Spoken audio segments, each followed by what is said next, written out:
Welcome back mga ropa, kwentuhan muna tayo. Pag-usapan natin kung paano pinagtripan ni Kevin Kiambao ang isa sa malakas na teams ngayon sa KBL sa Korea mga ropa. Grabe si Kevin Kiambao, isa na siyang Class S na halimaw para sa kupunan ng Goyang Sono. At dito nga sa game na to mga ropa, ginaya ng isang Korean player na kalaban nila ang celebration dito ni Kevin Kiambao na Mr. Long Bomb celebration mga ropa. At ginawa din niya ni Kevin Kiambao dito sa game na to. Talagang pinapasikat niya ang Mr. Long Bomb celebration. At dito nga sa game na to mga ropa, sabi ko nga pinagtripan lang ni KQ ang mga kalaban kasi mga ropa talagang naging solid talaga ang opensa ni Kevin Kiambao dito sa game na to. And take note mga ropa, hindi lang basta opensa, pati yung playmaking at passing ability dito ni Kevin Kiambao ay sobrang solido at napakaganda. Kaya tinalo din talaga nila ang isa sa malakas na team sa Korea. Ngayon mga ropa, naghalimaw nga ulit si Kevin Kiambao dito sa game na to. And take note, sunod-sunod na din ang panalo ng kupunan ng Goyang Sono dahil kay Kevin Kiambao sa ambag niya, sa impact niya sa team ng kupunan ng Goyang Sono. Ngayon mga ropa, wag na nating patagalin to. Ito ang game analysis at breakdown. Pinagtripan lang ni Kevin Kiambao ang kupunan ng KCC Aegis na malakas sa Korea. Simulan na natin to. Okay game. Ngayon mga ropa, ang kupunan ng Goyang Sono ay currently pang-8 sa buong KBL. Samantala ang kalaban naman nila ng kupunan ng KCC Aegis ay pangatlo mga ropa. Sinusundan nila ang kupunan ng Red Boosters na pinangungunahan na rin sa bando. At dito sa game na to mga ropa, starting 5 lagi si Kevin Kiambao. Starting 5 ulit siya dito sa game na to. At dito sa unang punto si Kevin Kiambao mga ropa, nagkaroon ng good defense dito ang kupunan ng Goyang Sono. Yun nga lang mga ropa, yung fast break dito ay na-block ang layup dito ng kupunan ng KCC Aegis. Pero ang maganda dyan mga ropa, si Kevin Kiambao ang nakapulot ng bola dyan mga ropa at mabilisan lang. Agarang pinukol ni Kevin Kiambao ang bola dito sa may left side wing 3-pointer. Ito ang kauna-unahang punto si Kevin Kiambao dito sa game na to. Basket is good para kay Kevin Kiambao. At ito ba mga ropa, another one dito. Nagkaroon ng hand of play ang kupunan ng Goyang Sono dito sa may right side corner 3-pointer. At ang nangyari dyan mga ropa, open 3-pointer para sa kupunan ng Goyang Sono. Dalawang magkasunod 3-pointers mga ropa ang naipuntar dito ng kupunan ng Goyang Sono. Basket is good. Pero ang kupunan ng KCC Aegis mga ropa, gumamit ng pick and roll gameplay dito. Kitang-kita natin dito mga ropa, perfectly executed yung pick and roll gameplay na yan. Tinibag dyan ang depensa nila Kevin Kiambao. Pero sa pagkakataon na to mga ropa, Kevin Kiambao ang may hawak ng bola para sa kupunan ng Goyang Sono. Ang nangyari dito mga ropa, sinetan siya ng screen dito ni Nathan Knight at mabilisan lang mga ropa, na-attract dito ni Kevin Kiambao yung dalawang defenders, pati yung defender dito ni Nathan Knight mga ropa. Kaya mabilis ang pasa dito ni Kevin Kiambao. Ang bilis sa pasa at ang gandang pasa niyan. Tendency outcome nito, easy 2 points na nagawa dyan ni Nathan Knight dahil sa ginawa nila play na yan ni Kevin Kiambao. Basket is good. At sa session naman ng kupunan ng Goyang Sono mga ropa, naka-man-to-man defense dito sila Kevin Kiambao. Pero ang pagkakamali dito ng isang teammate ni Kevin Kiambao, naghihintay siya doon sa may ilalim, doon sa may paint. Samantala mga ropa, yung apat na players sa kupunan ng Goyang Sono dito, kasama si Kevin Kiambao, ay naka-man-to-man defense. Yun tuloy mga ropa, pag-atake dito ng kupunan ng KCC Aegis, konting penetration, sabay kick out ng bola din sa may 3-point area. Open na open kagad yan mga ropa kasi nga, yung isang player ay nandoon sa may ilalim.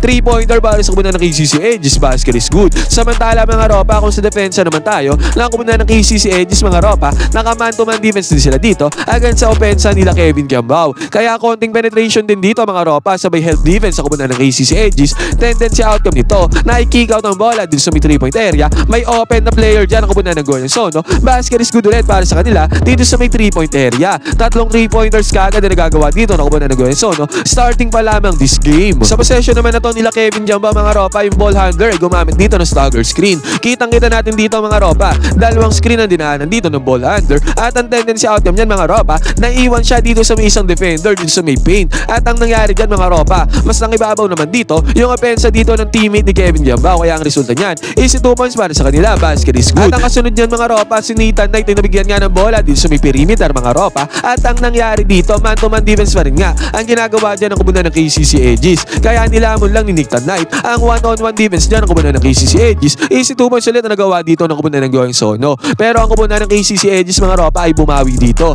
Nagmintes ang kupunan ng Goyang Sono mga ropa at mabilisan lang dito sa may transition offense sila na i-kick out ang bola dito sa may 3-point area. Kitang-kita natin mga ropa, nagkumpulan ng depensa ng kupunan ng Goyang Sono dahil sa penetration na yon ng player ng kupunan ng KCC Aegis. Kung kahit sa pagkakataon na to mga ropa, 3-pointer na ipasok dito ng kupunan ng KCC Aegis. Basket is good. And dito sa may second quarter mga ropa, dikitan pa din naman ang score kasi nga nagpapalitan ng bomba ang dalawang kupunan pagbubukas ng game. Pero sa pagkakataon na to mga ropa, bigla ang nagkaroon ng run ng kupunan ng Goyang Sono. Nathan Knight mga ropa nagpenetrate dito sa man-to-man defense sa kupunan ng KCC Aegis. Na-attract niya yung defender dito sa may left side corner 3-pointer mga ropa. Pag-kikot niya dyan ay kick out niya yung bola. Dito sa may left side corner 3-pointer, tendency outcome nito. Open na open dito sa may 3-point area ang kumunang ng Goyonson. And again mga ropa, na ipasok na naman nila ang 3-pointer sa pagkakataon na yan. At pagkatapos man ito mga ropa, nagkaroon pa ng fast break ang kumunang ng Goyonson.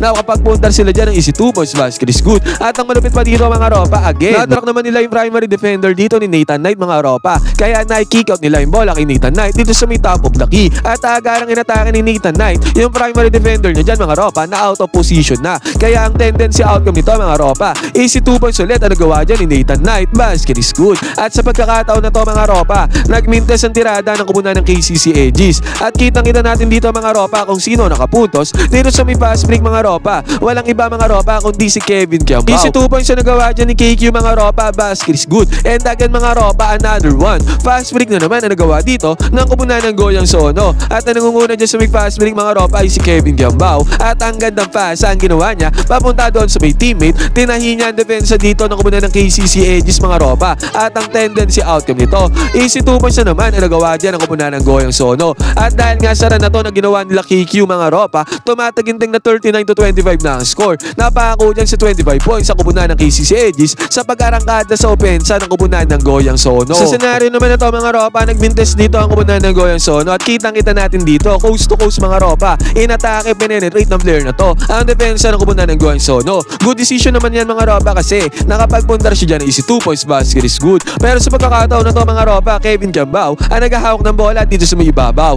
Still mga ropa, nakaman to man defense pa rin dyan ang kubunan ng KCC Aegis. At nagbigay lang ng screen dito si Nathan Knight sa may ibabang mga ropa, tendency outcome yan. Nakuha niya yung dalawang defenders dito mga ropa. Kasama yung defender dito ni Kevin Kiambao. Kaya open na open dito sa may top of the key 3-pointer. Itong si Kevin Kiambao mga ropa. At ang resulta nito, ilista na yan para kay Kevin Kiambao. Basket is good. At ginamit nga ni KQ dyan yung famous celebration niya na ngayon mga ropa sa may Korea. Ang Mr. Long Bomb celebration. Napakalupit mo talaga Kevin Kiambao. Pero sa pagkakataon na to mga ropa, bumawi naman dyan ang kumunan ng KCC Aegis. Na-kick outan ng bola dito sa may right side corner 3-pointer. Sumubok lumaws out dyan si KQ mga ropa. Yun nga lang, naipukol na ang 3-pointer dito mga ropa at pumasok yan. At ginamit din ang player na to ng KCC Aegis ang celebration na ginawa ni Kevin Kiambao mga ropa. Sumisikat na talaga ang Mr. Long Bomb celebration. Pero sa pagkakataon na to mga ropa, nagkaroon naman ng sariling run ang kumunan ng KCC Aegis. Sunod-sunod na punto sa kanilang ginawa dito mga ropa. At lahat yan mga ropa ay pumasok para sa kumunan ng KCC Aegis. Kasama na tong 3-pointer na to na pinukol nila mga ropa kung kaya't kahit papano natabiasan nila ang kalamangan ng kumunan ng Goyang Sono. 44-37 ang score dito mga ropa. Yun nga lang, bago matapos sa second quarter na to, si Kevin Kiambao ay nag-attempt ng 3-pointer, nagmintis yan. Pero nakuha pa rin naman niya yung bola dito mga ropa. Sabay sidestepping papunta dito sa miring. Sabay reverse layup mga ropa. Tinapos si Kevin Kiambao ang second quarter sa reverse layup na yan. Kung kaya itong second quarter na to mga ropa ay natapos sa score na 46-37. May hawak na 9 points sa kalamangan dito ang kumunan ng Goyang Sono. Pagpasok ng third quarter mga ropa. Pagpasok naman ng third quarter mga ropa, mainit pa rin ang kumunan ng Goyang Sono. Dalawang magkasunod na puntos sa kanyang ginawa dito mga ropa at parehas pumasok yan. Nakabawi naman ng puntos dito ang kumunan ng KCC Aegis, basket is good. Still mga ropa, man-to-man defense pa rin nga ang ginagamit dito ng kumunan ng KCC Aegis. At dito sa may ibabaw mga ropa, pumukol ng 3-pointer dito si Kevin Kiambao. Pero nagmintis yan mga ropa, buti na lamang ang clean up ay napunta dito sa teammate ni Kevin Kiambao. Pero sa pagkakataon na to mga ropa, sunod-sunod na puntos ulit ang ginawa dito ng kumunan ng KCC Aegis. At yung sunod-sunod na atake nila na yan mga ropa ay naging puntos para sa kanila. Kaya kahit papaano mga ropa ay natapyasan ulit nila ang kalamangan ng kumunan ng Goyang Sono.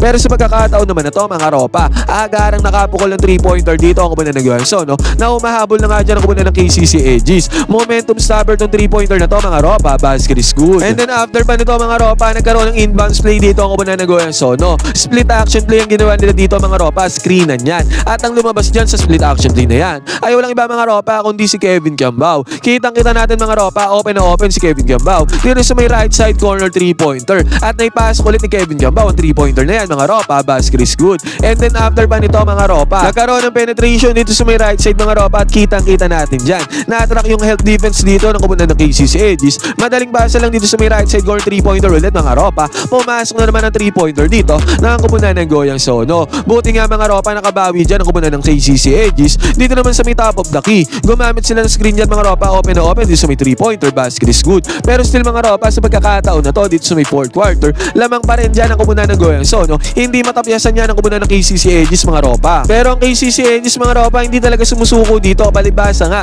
malakas silang kupunan mga ropa. Nagkaroon nila sila ng 2 magkasunod na puntos dito mga ropa at isang puntos dito ay putback dunk. Basket is good yan mga ropa. And then after nito, yun nga lang ang kupunan ng Goyang Sono ay gumamit ng stagger screen dito sa may ibabaw mga ropa. Dalawang screen niya na dinaanan mga ropa at ang tendency outcome nito, yung ball handler na ang bahala. Nakascore siya ng easy 2 points mga ropa. Basket is good. Kung sa pagkakataon na to mga ropa, still lamang pa rin dyan ang kupunan ng Goyang Sono. And then after pa nito mga ropa, napakagandang balasa pa na ang bola ang ginawa dito ng kupunan ng Goyang Sono mga ropa. At eventually nag-end up yan dito sa may 3-pointer ng kupunan ng Goyang Sono. And again mga ropa, ang resulta niyan, pasok na naman para sa kupunan ng Goyang Sono. Basket is good. Pero ang kupunan ng KCC Aegis mga ropa, ayaw pa rin nga sumuko. Gumamit sila ng high screen action dito sa may ibabaw. At dahil dyan sa screen sa may ibabaw mga ropa, nagkaroon sila ng open 3-pointer dito at ang resulta niyan, basket is good, easy money, no problem para sa kupunan ng KCC Aegis. Yun nga lang mga ropa, ang kupunan ng Goyang Sono ay sumagot dito, good penetration, sabay ang gandang pasa ang ginawa doon sa may lalim para makapagpundar sila ng easy 2 points dito mga ropa. Basket is good, easy money. At ang kupunan ng KCC Aegis, never give up talaga mga ropa. Napakahirap na 3-pointer na nito, pero pumasok pa rin para sa kanila. Easy money yan mga ropa kahit na mahirap ang tirada. Pero still mga ropa, sa magkakataon na to, isang minuto mahigit na lang natitira dito sa may 4th quarter, 81-74 pa rin ang score. Hindi nga nakahabol dyan ang kupunan ng KCC Aegis mga ropa. At sa magkakataon din na to, inuubos na nila ang oras sa kupunan ng KCC Aegis. Na-foul pa nga sila dyan mga ropa. And then after nito mga ropa, nag-turnover pa dito ang kupunan ng KCC Aegis. Nakuha ng kupunan ng Goyang Sono ang bola dyan. Nakakuha sila ng fast break mga ropa. At ang nanguna dyan sa may fast break ay walang iba mga ropa kundi si Kevin Giambao. Nagkaroon pa ng slam dunk dito si Kevin Giambao mga ropa para tapusin ang game. Nagkaroon pa ng highlight dyan si Kevin Giambao mga ropa bago tapusin ang game na to. At eventually mga ropa, natapos ang game na to sa score ng 85-74. May 11 points sa kalamangan dyan ang kupunan ng Goyang Sono. Tinalo nila Kevin Giambao ang pangatlo sa buong KBL. Isang malakas na team mga ropa na KCC Aegis. At bukod pa nga dyan mga ropa, win streak na nga din sila Kevin Giambao. Sunod-sunod na ang kanilang panalo dito sa may KBL. Ngayon mga ropa, ano masasabi nyo sa performance na ginawa dito ng kupunan ng Goyang Sono at ni Kevin Giambao? Pwede kayo mag-comment dyan sa baba ng opinion mga ropa. Magkwentuhan tayo.